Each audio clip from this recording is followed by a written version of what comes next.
자, 여러분 안녕하셨습니까? 공지사항을 통해서 이제 말씀드렸듯이 저희 파일에 문제가 생겨가지고 계속해서 에러가 나서 파일 동영상 도저히 찍어놓고 완전 엉망이 돼버리고 해서 몇 번을 반복을 해서 컴퓨터를 완전 싹 갈아 엎고 지금 다시 이제 새롭게 소프트웨어도 업데이트를 시키고 해서 다시 이제 이렇게 좀 늦게나마 재촬영을 하게 됐습니다. 이제는 좀 이번에는 제대로 되기를 바라면서 한번 해봅시다. 그래서 자 이제 이번 장은 현화식물의 개화조절이라는 챕터인데 일단 현화식물 다시 한번 얘기하지만 이 현화식물이라고 하는 것은 영어로 이제 이것을 종자식물이라고도 얘기를 합니다. 종자식물. 그렇죠? 그 다음에 이것을 영어로 얘기하려면은 이제 조금 고상한 말로 엔지오스펌이라는 얘기를 엔지오스펌 먼저로요. 그 다음에 좀 더 일반적인 얘기로 이것을 flowering plant라고 얘기를 하기도 하고 또 이 종자식물을 또 다른 말로는 속시식물이라고도 얘기를 하고 복잡해. 그죠? 어쨌든 뭐가 됐든 그럼 속시식물과 대척점에 있는 이제 꽃을 피우지 않고 씨가 바깥으로 드러나 있는 우리가 첫 시간에 봤던 것의 일종의 복습인데 이것이 거시식물 또는 뭐 나자식물이라고 얘기를 하는 그걸 뭐라고 그러죠? 침엽수라고 하나? 이 소나무, 전나무 같은 그러니까 늘 푸른 그런 식물들이 대표적인 그런 거시식물들이고 다시 결론적으로 말해서 현화식물, 무슨 종자식물, 속시식물 이렇게 구구절절 여러 개의 이름들을 여러 개의 명함을 가지고 다니는 이 소위 말하는 현화식물이라는 것은 이제 꽃을 피운다는 얘기죠. 그 꽃을 피우는 것에 이제 꽃 피우기에 조절을 한번 알아보겠다는 것인데 원래 이 교과서의 원서의 제목은 그냥 Reproduction of a Flowering Plant인데 이것을 한국말로 번역한 번역본에서는 이것을 조금 원대한 꿈을 가지고 개화를 조절하는 측면까지 뭐 좋아요. 그냥은 처음에 이 원 교과서의 제목은 그냥 Reproduction of Flowering Plant예요. Flowering Plant, 이 현화식물들의 생식이라는 얘기인데 이것을 개화 조절까지 사실은 개화 조절 식물의 생식을 도대체 우리가 본다고 무슨 관심이 있겠어요? 그들만의 리그인데 그들이 생식을 하든 말건 그것에 관심을 가지게 되는 사실은 원초적인 이유는 어떻게 하면 그것들을 좀 더 알아서 우리에게 이렇게 활용을 할 수 있을까 하는 그런 목적의식을 사실 원래 가지고 있어야 돼요. 순수하게 식물이 궁금해서 물론 다 좋은 얘기지만 그러나 특히 이 식물 쪽에 관한 연구는 물론 동물 쪽에 관한 연구도 다 마찬가지긴 하지만 훨씬 더 그러한 이 응용 차원, 이제 애플리케이션 차원을 강조를 해야만 이것이 연구를 할 때 정당성도 획득을 하고 연구비도 받고 그래 연구비를 받아야 연구가 진행이 되지. 그래서 개화 조절이라는 측면을 이렇게 부각시킨 한국어 번역관 좋습니다. 좋은데 문제는 그러면 이제 무엇을 알아야 될까? 개화 조절을 하고 왜 개화 조절을 하겠느냐? 왜? 이거 왜 하려고? 왜 쓸데없이 식물을 귀찮게 만들어? 일단 꽃이 언제 피는지를 조절할 수 있다면 꽃이 얼마나 오래 피는지를 조절할 수도 있고 예를 들어서 꽃집을 운영하는 사람의 측면에서는 시들지 않는 꽃을 혹시 개발해낼 수 있다면 뭐 좋은 일이겠죠. 돈벌이도 조금 더 잘 될 것이고 그러나 좀 더 궁극적인 목적은 개화라는 얘기는 꽃을 왜 피는가? 씨를 맺기 위해서 피는 것이죠. 수정을 수정을 유발하기 위해서 꽃을 피움으로써 해서 이 자기들의 이 수정을 돕는 이런 곤충이라든가 뭐 특히 곤충이죠 뭐 주로 또 심지어는 가라가다 저 허밍버드나 박쥐가 그들을 매개해주기도 하지만 그런 식으로 해서 자기들의 생식을 성공시켜서 자손을 불리겠다고 하는 건데 우리의 입장에서는 그것은 바로 종자를 얘기하는 건데 종자 씨를 맺게 하는 것 농업에서 우리가 종자 농업에서 우리 식량이 되는 그런 우리의 모든 식량이 되는 그 식물들은 전부 다 종자들이잖아요. 쌀, 밀, 보리, 옥수수, 전부. 이런 것들을 마음대로 조절을 할 수 있다면 그것은 얼마나 우리에게 편리한 조금 더 윤택해진 삶을 가져올 수 있게 해줄 것이냐라는 측면에서 그것을 보는 것이죠. 그렇다면 두 번째는 그것을 어떻게 이것을 개화 조절을 하고 싶으면 무엇을 알아야 될 것인가라는 것들을 이제 생각을 해볼 수가 있죠. 이 장애 역시 매우 잡다한 정보들과 특히 제 개인적인 입장에서도 저를 짜증나게 하는 것은 무수한 그 용어들 특히 개인적으로 한국말로 주로 저 한자 용어들이 이제 한국말에 가면을 쓰고 나타나가지고서 뭐 우리나라 옛날에 과거의 약소국의 그 역사를 반영하는 것이긴 하지만 좀 더 한자어잖아요. 한자어들이 뭐 이것저것 튀어나온 거는 짜증나 버린다고. 그것이 또 이제 일치하지도 않으면서 각 꽃 부위의 명칭들 아우 그걸 다 쓸데없이 일일이 외워야 되겠느냐 하는 얘기. 일단 그것만큼 피하고 싶은 것이죠. 제가 누굽니까? 식물을 연구하는 연구자예요. 그런데도 불구하고 그 명칭들을 보면 짜증나고 하는 것인데 여러분들 입장에서는 오죽하겠습니까? 생물학을 교양으로 듣는 분들이 책을 혹시 뒤적 하다가 이 그림에 하나하나 튀어나오는 이상한 명칭들 보고 자 그러기 위해서 미리 큰 줄기를 잡아놓고 우리의 목표는 무엇이냐 이 장에서 이것이다라는 것을 강조하기 위해서 처음 사설이 좀 길어지게 되는 것입니다. 그래서 일단 그 조절이라는 측면을 좀 더 이해를 하고 싶으면 일단은 식물의 꽃을 피우기 위한 작업이 어떤 방식으로 이루어지는지를 일단 먼저 알아야 될 것이고 그러기 위해서는 그러니까 꽃을 맺는다는 얘기는 생식을 한다는 얘기인데 꽃을 피운다는 얘기는 생식을 하기 위한 것인데 이게 이 식물의 생식은 우리가 보통 생식하면 우리 입장에서만 흔히들 이렇게 친근해져 있잖아요. 그들도 우리처럼 정자난자를 가지고 정자난자와 수정을 통해 가지고 하는 것이 근본적으로 맞는 얘기죠. 그렇죠. 이들도 유성생식을 주로 유성생식에 의존해서 그들의 생식을 진행을 하니까 하지만 뭔가 다를 거 아니에요.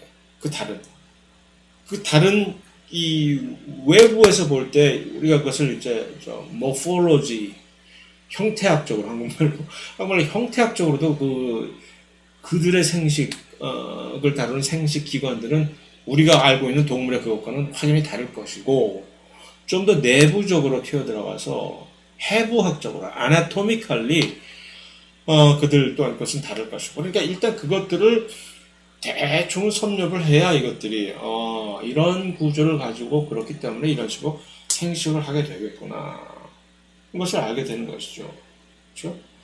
그 다음에 그러려면 그러한 과정 자체를 이제 일단 그렇게 그것을 안 다음에 그러니까 그것을 알아가는 과정 중에서 여러 가지 쓸데없는 명칭들이 막 튀어나오는 것들은 이 잔가지라고 생각을 하시면 되는 거죠. 소위 말하는 여러분들 화학적인 실험에서 데이터가 있으면 데이터 옆에서 깔짝대는 노이즈라고 생각을 하시면 되는 거예요. 그 노이즈? 그러니까 그 명칭들 아무리 여러분들 머리가 좋다고 한창 팔팔한 머리에 이까짓 거 그걸 못 외워가지고서 찔찔매냐 하면서 외우겠다. 좋아요. 다 외우세요. 외우고 싶으면 외울 수 있으면. 그러나 금방 까먹게 될 것이다. 과거의 제 자신의 경험상 금방 까먹게 될 것이다. 쓸데없게 될 것이다. 그러니 그런 것들이야 나중에 어렴풋이 보고 있었는데 찾아보면 되는 거지. 인터넷에서 검색해보면 되는 거 아니에요.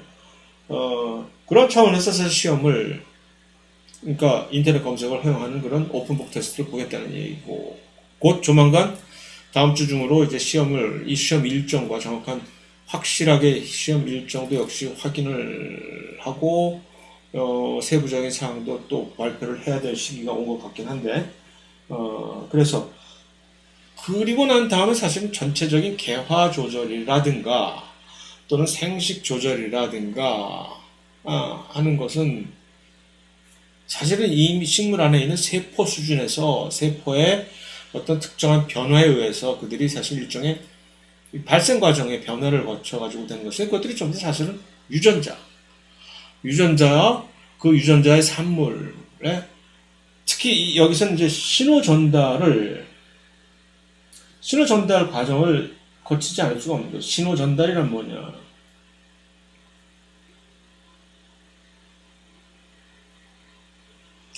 시그널 트랜스덕션이라고 영어로 얘기하는데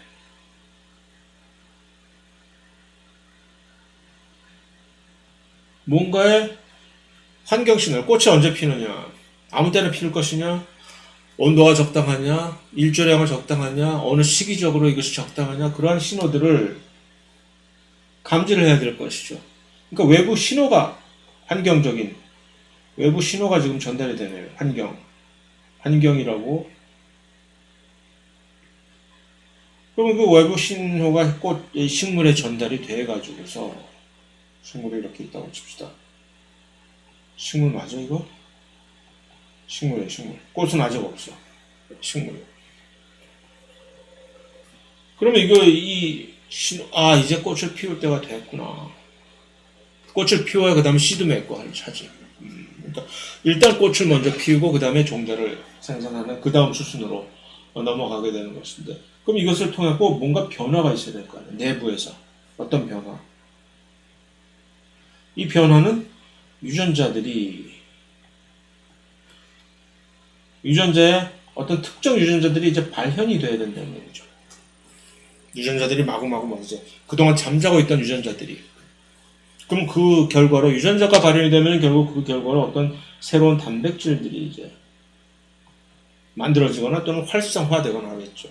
그래서 그것에 의해서 세포, 그 다음에 조직 등의 변화가 생기는 거죠. 그래서 갑자기 멀쩡하게 있던 듣도 보도 못한 지역에서 듣도 보도 못한 갑자기 언제나 항상 보던 그 지역에서 갑자기 꽃이 피어나고 처음부터 꽃 달고 나온 건 아니잖아요. 그 다음에 그 꽃 밑에서 이제 수정이 되면은 여기서 씨가 딱 맺혀가지고서 그 다음에 우리가 바라는 씨를 먹겠다고 하는 그런 식량 또는 과일을 또 씨가 아닌 그 씨 바깥을 둘러싸고 있는 그 과일 그것들을 우리가 활용을 하고자 하는 거죠. 그런 것들이 이제 거기서 피어나는 거죠. 그러니까 이러한 과정 자체가 결국은 무엇을 이것이다. 그러니까 아무 때나 이것이 되는 것이 아니라 신호가 딱 가해지면 그 신호를 하고 기가 막히게 이것들이 새롭게 변화가 되는 이런 전체적인 과정을 우리는 일종의 신호 전달 과정이라고 할 수가 있는 것이죠. 그러니까 왜 이것이 이런 식으로 신호 전달이 되느냐 하면 간단히 얘기하자면 세포 바깥에 여러 가지 수용체들이 사실 있는데 안테나처럼 여러 개 있다가 이 외부 환경이 어떤 특정한 신호를 이것은 온도가 될 수도 있고 어떤 온도에서 전달이 되는 어떤 특정한 작은 화학 물질이 될 수도 있고 이런 것들이 이제 드디어 세포 안으로 그러면 내가 신호 접수했음 라저 하고 이렇게 딱 보내는 것이죠. 그럼 그렇게 보내게 된 그 신호를 세포 안에 있는 핵이 이렇게 똑똑 도사리고 있던 핵 안에 있던 유전자들이 그것을 신호를 감지를 하고 알아서 한다거나 하는 식으로 일반적으로 된다는 얘기죠. 그 복선을 깔고 있는 것입니다. 그것을 가능한 한 일단 대학 신입생들 수준에 맞게끔 전체적인 맥락에 의거해서 썰을 풀어보겠다 하는 것인데 사실은 요 다음에 이제 이 개화 조절 그 다음에 이것에 대한 식물의 무슨 호르몬 반응 이것들이 전부 사실 식물에서 호르몬의 변화를 유발을 하는 과정을 통해서 중간 과정을 그것이 다음 장에서 소개가 될 것인데 이것들이 조금 보면 좀 과도하게 우리가 이런 것까지 알아야 될 정도로 매우 자세하게 조금 높은 수준으로 이 교과서에서 전개가 되어 있습니다. 무슨 얘기인가 하면 같은 레벨로 똑같은 수준의 내용을 똑같은 수준으로 동물에서 예를 들어서 비슷한 현상을 식물에서 지금 이 교과서에서 다루고 있는 형식 정도의 수준으로 나도 니들이 그 정도까지 깊이 들어가? 그럼 나도 하면서 동물에서 그 얘기를 끄집어냈다간 완전히 우리 초토화되어 버립니다.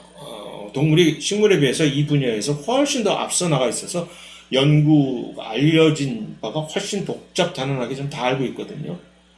그것을 일반 생물학 수준에서는 사실 거의 꺼내고 있지를 않아요. 동물의 경우에는. 그거 꺼냈다가는 다치거든. 너무 복잡해요. 근데 식물 쪽에서 감히 이제 판도라의 상자를 열겠다고 이제 뚜껑을 열고 있는 그런 현상인데 귀엽게 봐줘야죠. 뭐 워낙 상대적으로 조금 덜 발달이 되어 있으니까 열심히 해서 우리도 이만큼 우리가 연구가 발달이 되어 있다는 것을 과시하고 싶은 그런 이제 지필자들의 어떤 욕구도 조금 반영이 되어 있을 듯하고. 자, 사설이 너무 길었습니다. 그래서 자, 그러면 속시식물의 유성생식에 대해서 유성생식 간단히 넘어가서 유성생식이 무엇이냐? 유전적 다양성을 증진을 시킨다. 그러니까 왜 유성생식을 예를 들어서 유성생식을 한다는 얘기는 결국 이것을 그러니까 배우자라고 하는 영어로 게밋라고 하는 것을 생산을 해서 우리가 잘 알고 있는 게밋의 대표적인 것이 바로 정자와 남자 아닙니까? 이 둘이 다시 조인트를 해서 같이 합쳐서 수정란을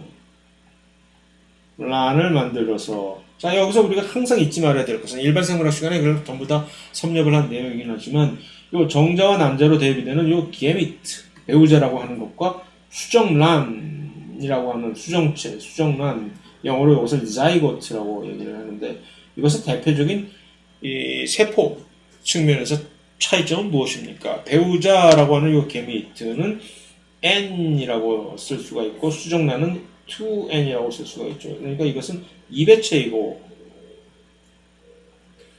염색체가 페어로 되어 있죠. 한 쌍씩 갖고 있는 것이고 이 배우자는 반수체로서 해플로이드라고 영어로 얘기하죠. 이것은 해플로이드. 이 배체는 디플로이드. 이 정자와 난자가 대표하는 이 모든 게미트 배우자라고 하는 것들은 전부 반수체임. 딱 홀로 단독으로 존재하는 염색체들이 그것들이 다시 합쳐져 가지고서 이 배체를 형성하고 하는 식으로 계속해서 이렇게 그 다음에 두 번째는 이들은 감수분열이라고 하는 이 배우자 정자와 난자는 원래 이 배체인 어떤 특수한 생식을 전담하는 특별한 생식 세포들이 감수분열이라고 하는 특별한 방식의 세포 분열을 통해 가지고서 원래 보통 일반적인 체세포 분열인 유사 분열은 이배체 세포에서 세포 분열하면 똑같은 이배체 세포가 생성이 되는데 유전적으로 똑같이 카피 아닙니까? 이것이 생식 세포인 게미트를 생성하기 위해서는 조금 특별한 방식의 세포 분열인 이 감수 분열, 영어로 이것을 마이오시스라고 하는 이것을 수행한다라는 것을 이제 일반 생물학 시간에 배운 것들을 다시 정리를 하고 마음의 준비를 하고 그걸 들어가야 된다는 얘기죠. 그래서 이거 왜 하는데라고 묻는 이유는 까다롭잖아요. 이거 만드는데 쓸데없이. 왜냐면 그냥 무성생식이라는 얘기는 자기가 있다가 스스로 복제하고 떨어지자 서로. 세균이 하는 식으로. 세포 하나가 두 개로 그냥 딱 두 개의 세포가 네 개로 계속해서 수를 불려나가는 이런 방식으로 하면 아주 저렴하고 빨리 생식을 수행하는 것인데 그럼에도 불구하고 왜 이렇게 어렵게 정자 또는 난자를 생성하는 이 과정 시간도 오래 걸리고 중간에 혹시 뭐라도 잘못되면 이거, 그러니까 그거 이제 또 유지 보수해 주려면 비용적으로도 많이 들 거고, 더더군다나 제일 문제가 일단 그렇게 한 다음에 정자와 난자가 서로 자기에 맞는 짝을 찾는, 그래서 이 수정을 제대로 하려고 하는 이 과정이 얼마나 특히 이 정자를 가지고 있는 개체 입장에서는 많은 경우에 대부분 얼마나 힘겹고 자존심 상하고 하는 그런 일인지라는 것을 생각하면 왜 이렇게까지 해서 이것을 이뤄야 돼라고 하는 이유가 바로 오로지 이거 하나라는 얘기죠. 유전적인 다양성. 그게 왜 그렇게 중요하건데, 중요한 이유가 바로 그래야 전체적인 이 환경이 확 바뀌어 버렸을 때 전부들 다 똑같이 쪽박을 차거나 뭐 하는 것이 아니라 그 중에 그래도 누군가는 살아남는다라는 것 때문에 그렇다는 얘기죠. 자, 그래서 이것이 이제 속시식물의 유성생물의 특징.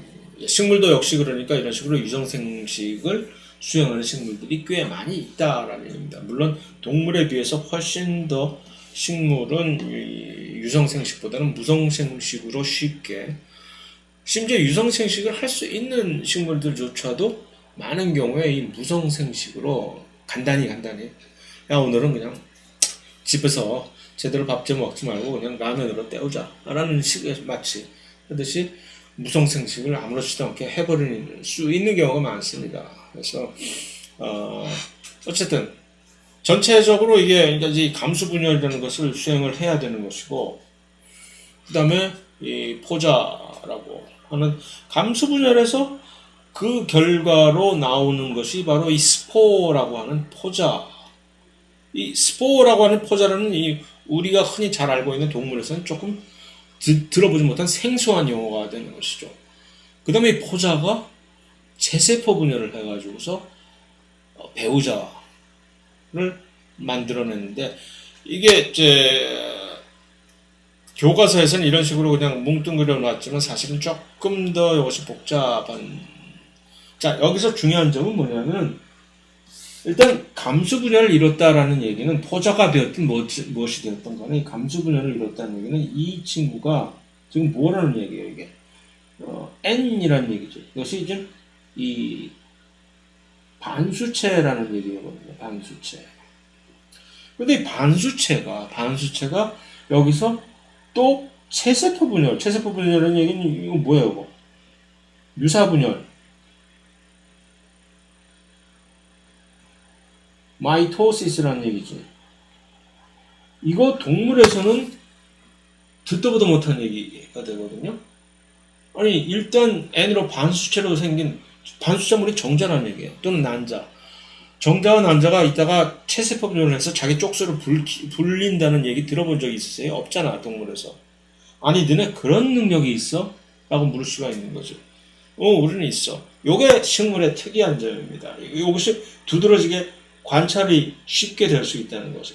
그러니까 일단 감수분열을 해서 뭔가를 만들어내서 그러면 우리 동물의 입장에서는 감수분열 했으면 너 이름 포자야? 그럼 곧바로 지금 너 이제 파트너 찾아야지, 수정해야지 라고 했는데 잠깐만 기다려. 난 아직 때가 안 됐어. 라고 일단 만들어 놓고서 이 포자가 체세포 분열을 하는 거예요. 체세포 분열을 한다는 얘기는 그들이 개인적으로 단독으로 전부 수가 불어난다기보다는 이들이 다세포 개체를 이룬다는 얘기야.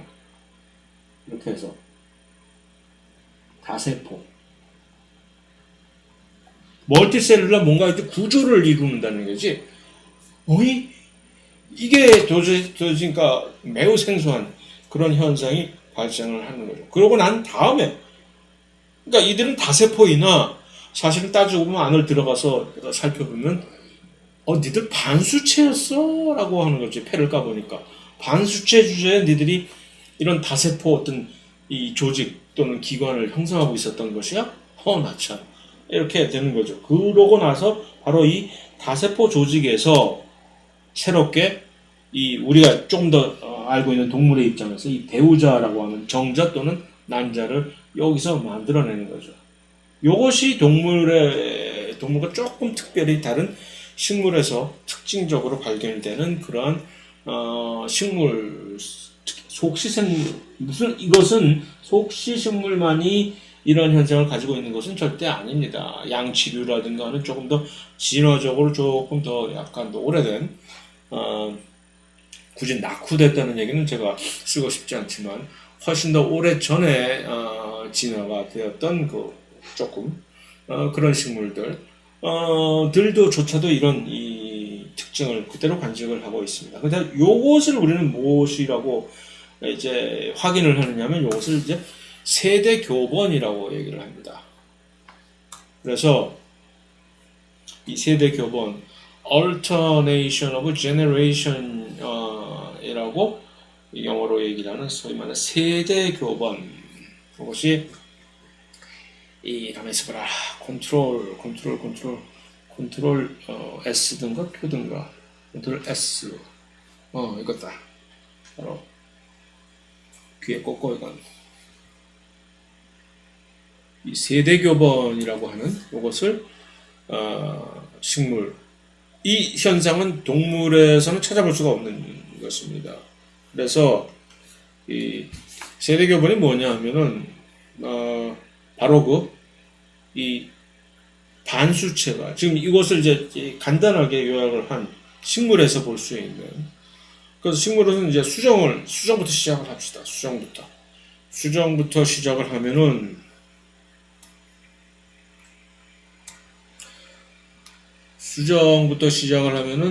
무엇이 이제 자이고트 수정체 이제 접합자라고 얘기하는 이것이 이제 이배체로 처음 만들어지잖아요. 그러면 이제 전체적으로 발화해서 이렇게 뭔가를 만들어내는데 그럼 완전히 이제 곧 생식을 할 수 있는 생식이 준비된 요 기관에서 곧 준비가 된 이것을 우리는 특별히 이것을 포자체라고 얘기를 합니다. 포자체. 그래서 들어가.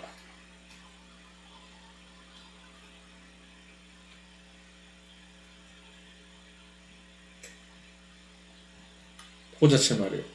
영어로 여기서 스포로파이트라고 얘기를 하는데 스포로파이트. 바로 이 포자체가 감수 분열을 수행을 할 수 있는 기관이겠습니다. 바로 감수 분열. 그러니까 이것이 일단 자꾸 죄송해요. 꽃밥 수술을 만들어내는 기관이에요. 씨방이라고 하는 것은 이제 암술의 일부분인데 우리가 흔히 알고 있는 여기서 각각이 전부 감수 분열을 한다는 얘기죠. 자, 또 한 가지 식물에서 많은 경우에 꽃을 우리가 잘 알고 있으면 꽃 안에 보면 암술과 수술이 둘 다 존재를 하잖아요.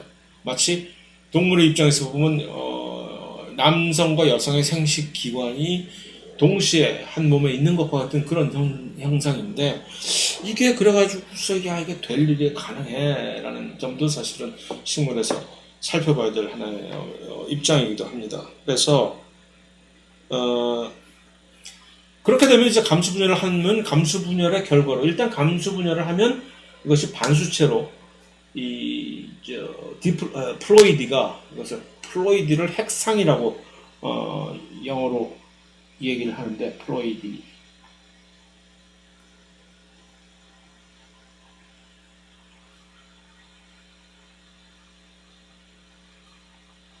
이게 뭐냐면 이것이 플로이드란 얘기는 어떤 개체 세포에서 염색체가 이것이 디플로이드냐 이배체냐 또는 반수체냐 해플로이드냐 또는 심지어 어떤 경우는 뭐 4배체냐 그런 경우도 있죠. 그러면 이것은 테트라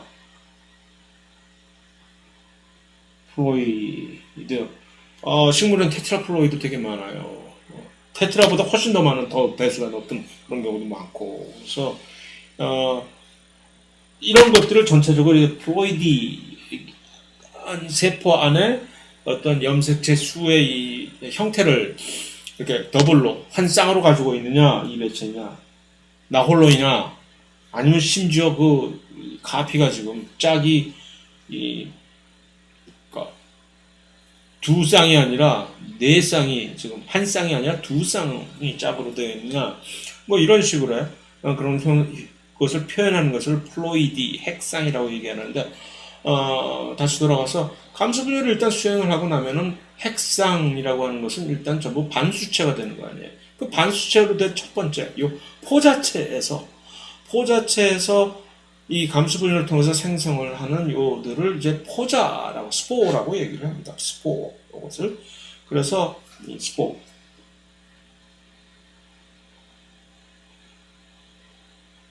포자라는 얘기죠. 이것이 이제 스포라고 영어를 얘기를 하는데 그런데 여기서 소포자,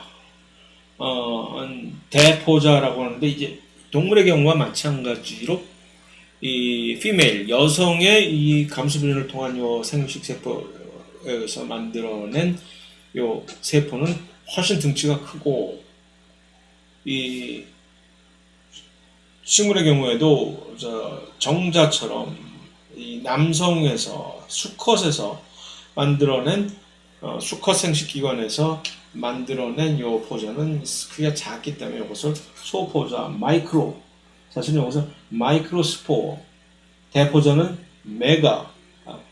메가스포어라고 이렇게 얘기를 구분을 지어서 그럼 대포자 하면 이것이 이제 암컷이다 라는 것을 알 수 있고 소포자 하면 이것은 수컷이구나 하는 것을 쉽게 알 수가 있게끔 해주고 이들이 이제 여기서 세포 분열을 또 하는 거지. 이 세포 분열은 더 이상 감수 분열이 아니라 이미 감수 분열로 반수체로 이제 강등된 줄어든 핵형을 가진 세포가 거기서 또 한 번 감수 분열을 하면은 이건 뭐 완전히 폭망하는 케이스죠. 그것이 아니라 여기서는 더 이상 감수 분열 대신에 그냥 이 반수체 상태로서 계속해서 이 유사 분열을 통한 그냥 수를 분리는 거죠. 그래서 수배우체, 안배우체. 이것을 어떤 경우에는 수배우체는 또 작으니까 마이크로. 이것을 배우체를 이제 게미토파이트라고 얘기를 하는데 게미토파이트. 이 배우체와 수배우체의 경우에는 마이크로 게미토파이트. 암배우체는 크기가 이제 큰 세포들로 이루어져 있기 때문에 메가 게미토파이트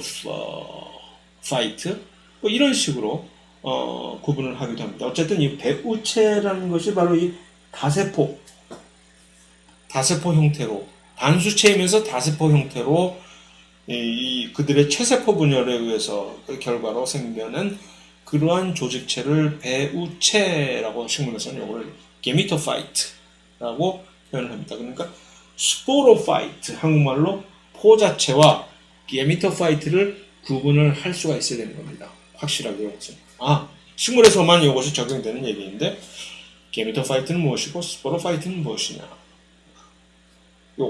헷갈리기 쉬우나 일단 그 정도는 구분할 줄을 알아야 식물이 고유하게 가지고 있는 그들의 생식적인 특징을 이해를 하는데 기본이 탄탄해진다는 얘기죠. 그러면 이 게미토파이트에서 거기서부터 시작해서 여기서 새롭게 하나씩 이제 또 한번 이 반수체가 또 한번 세포 분열을 통해서 개개인의 개별적인 세포를 만들어낸다면 이건 역시 그냥 또 반수체겠죠. 이들이 정자 또는 난자 식물 버전에 이들이 되는 거예요. 그럼 나중에 이들이 다시 합쳐져서 수정을 통해서 합쳐지면 이들로 다시 돌아오는 거죠. 접합체를 통해서 돌아와서 포자체를 또다시 형상을 하게 된다는 이런 식으로. 그런데 왜 이것을 세대 교번이라고 얘기를 하느냐? 이런 일을 동물에서 본 적이 없잖아요. 이 식물의 이것을 보면은 마치 이것은 이 두 상태가 스포로파이트 스테이지, 식물의 하나의 전체적인 이 생활사, 라이프 사이클이라고 하는 이 생활, 라이프 사이클을 우리는 한국말로 이 라이프 사이클을 한국말로 번역해서 이것을 생활환이라고, 생활사라고도 하는 경우도 있지만 생활환이라고 보통 표현을 합니다. 이것을 봤을 때 처음 탄생을 해서 이런 과정을 겪어가지고 다시 이제 뭐 수정을 해서 또 다른 제2의 세대를 엮어 나가기 전까지의 단계를 살펴볼 때 이배체 스테이지와 반수체 스테이지가 서로 이렇게 교대로 나타나는 것처럼 보인단 말이죠. 동물의 경우는 거의 반수체 스테이지가 우리 정자, 난자로 완전 축소 쪼그라져 있잖아요. 그러니까 하나의 개체를 봤을 때 반수체 스테이지라고 대표를 할 만한 그런 것이 없거든. 그런데 이것은 확실히 이배체 스테이지와 반수체 스테이지를 둘러 확실하게 구분을 그을 수 있는 것과 정도로 이렇게 교대로 나타나는 것처럼 보이기 때문에 이것을 우리는 얼터네이션이 자체가 교대이잖아요. 얼터네이션 of generation이라고 얘기를 하는 것이고, 그것을 번역 그대로 하니까 세대 교번이 되는 것이죠. 세대 교번, 교대하는 거죠. 당번 교환을 하듯이. 그러나 사실은 이 식물조차도 이제 점점 더 식물이 진화를 해가면 할수록 이 속시식물에 이제 점점 진화를 해가면 할수록 사실은 요 반수체 스테이지인 요 게미토파이트는 조금 더 이렇게 좀 줄어드는. 그러니까 전체 식물을 볼 때 게미토파이트 스테이지는 우리가 생식기관인 꽃 주변에서만 볼 수 있는 거잖아요. 그 나머지 식물 전체는 전부 다 스포로파이트, 이배체인 스포로파이트 상태로 있잖아요. 그러나 이것이 조금 더 아래 단계 진화적으로 아래 단계 식물로 내려갈수록 훨씬 더 이 반수체 스테이지가 전체 식물의 이 하나의 생활 라이프 사이클에서 꽤 많은 기간을 반수체 형태로 이렇게 지역적으로나 기간적으로나 훨씬 더 많이 차지하게 되어 있는 경우가 많습니다. 좀 이따 그림으로 그것을 정리하겠습니다. 그래서 이것이 어떻게 나오느냐 하면 사실 이렇게 딱 보면 사실 동물과 식물을 이렇게 구분을 하고자 할 때 동물을 보면 이것이 요 감수 분열을 통해 가지고서 항상 이 이배체의 상태로 보통 이 쥐를 일단 여기서 예를 든다면 쥐가 이렇게 딱 있을 때 이배체 형태로 이렇게 딱 있다가 감수 분열을 통해서 결국은 요 게미트라고 하는 요 배우자, 여기서 이 그림에서 요 약간의 옥색, 요것이 이 반수체 해플로이드를 표현을 하는 것이고, 모르는 무슨 색이라고 이것을 해야 되나? 약간의 갈색이라고 하나? 약간의 적색이라고 해야 되나?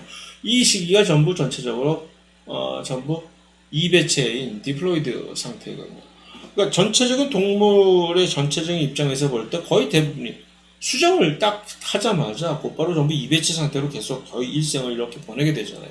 그러다가 그들이 반수자가 되는 시기는 오로지 그 몸의 아주 극히 작은 이 부분에서 감수 분열을 통해 가지고서 이들이 정자 또는 난자를 생성을 함으로써 짧은 기간 동안에 이렇게 있다가 수정을 하게 되면은, 그러니까 이것이 교대라고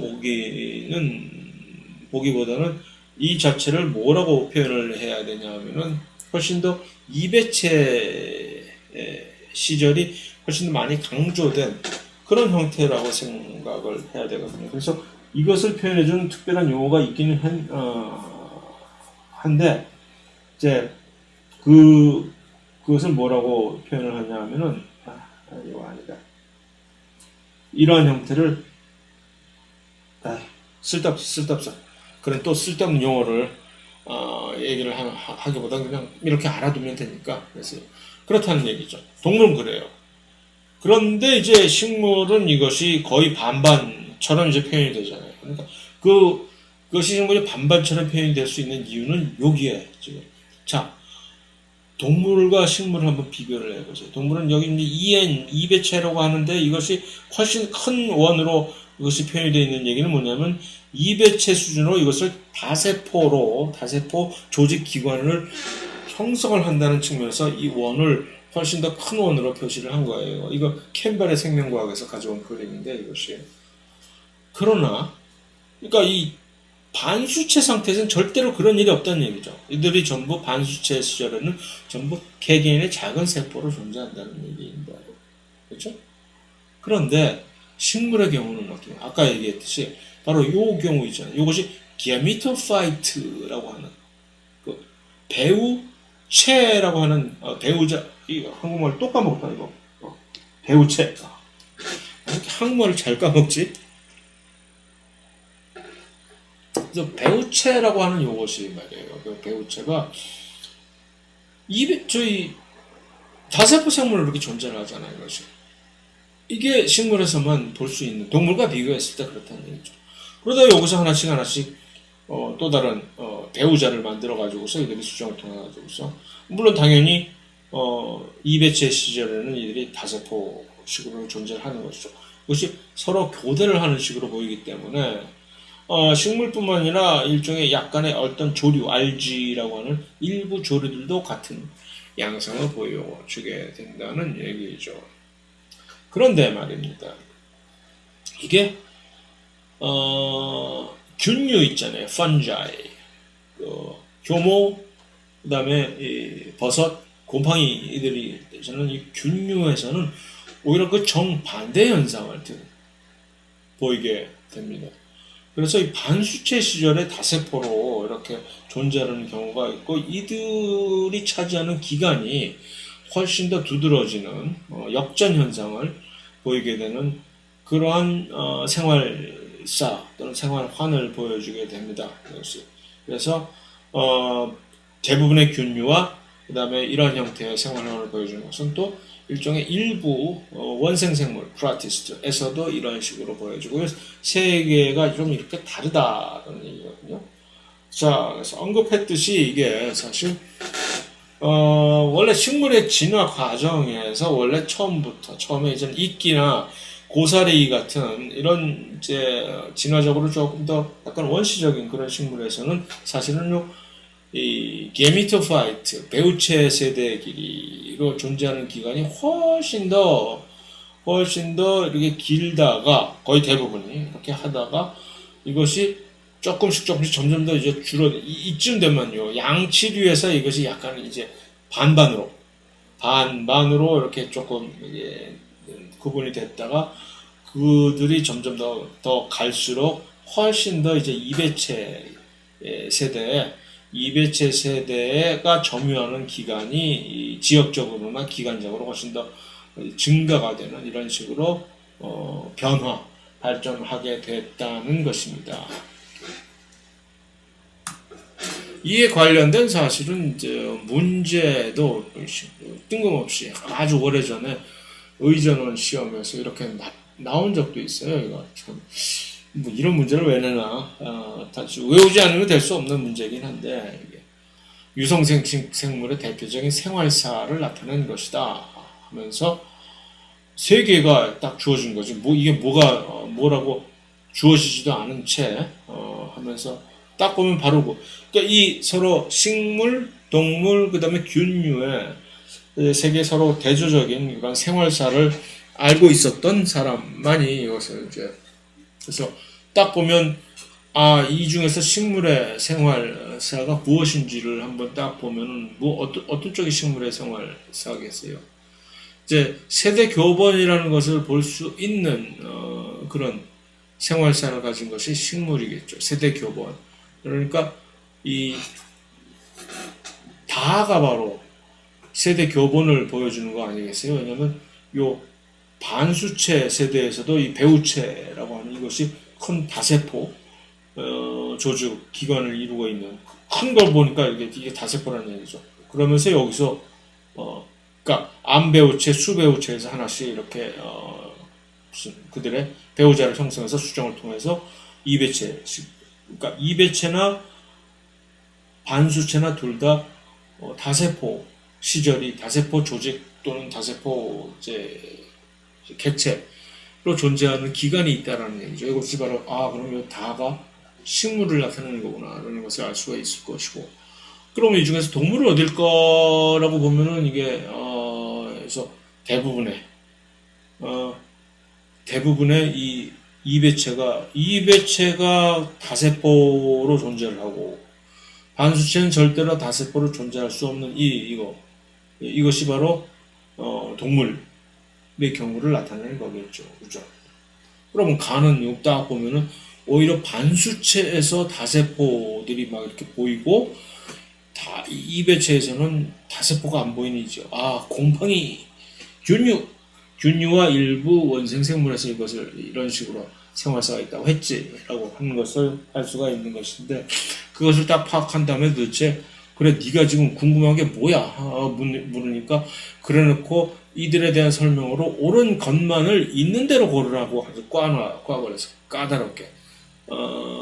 그러면은 볼까? 뭐 시간도 남는 김에 볼까라고 했을 때 시간이 남게 왜 남아 지금 이거 하나 하는데도 이렇게 지금 거의 지금 1시간에 다다가네 벌써.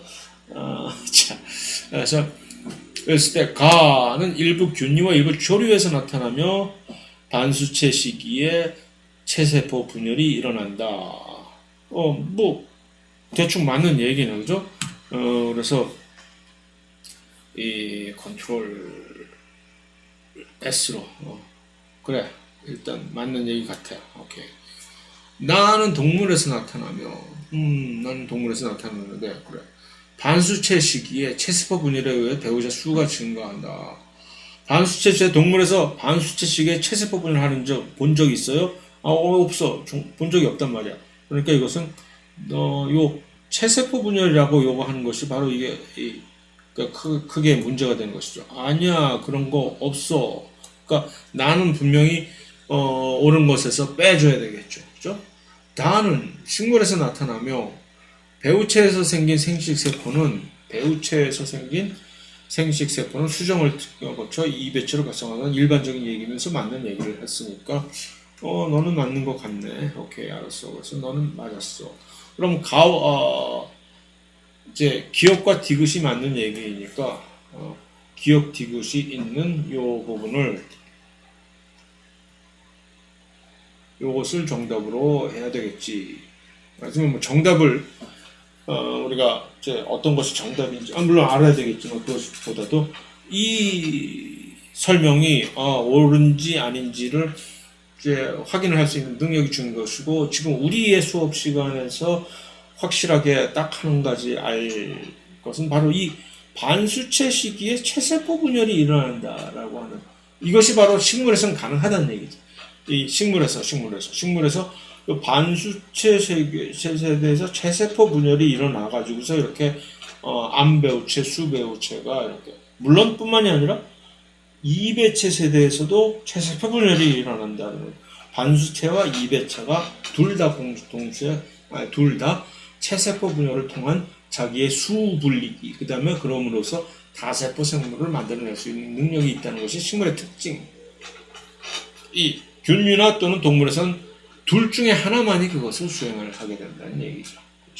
그래서 그것을 확인을 시키고자 일부러 저 과거에 있었던 의존의 시험 문제까지도 소환을 해서 풀어봤고, 50분이 다 됐기 때문에 좀 천천히 나가는 것이긴 하지만 빨리 나가서 뭐해? 일단 여기서 한 세션 끊고 다음 세션에서 이제 계속해서 나가도록 하겠습니다.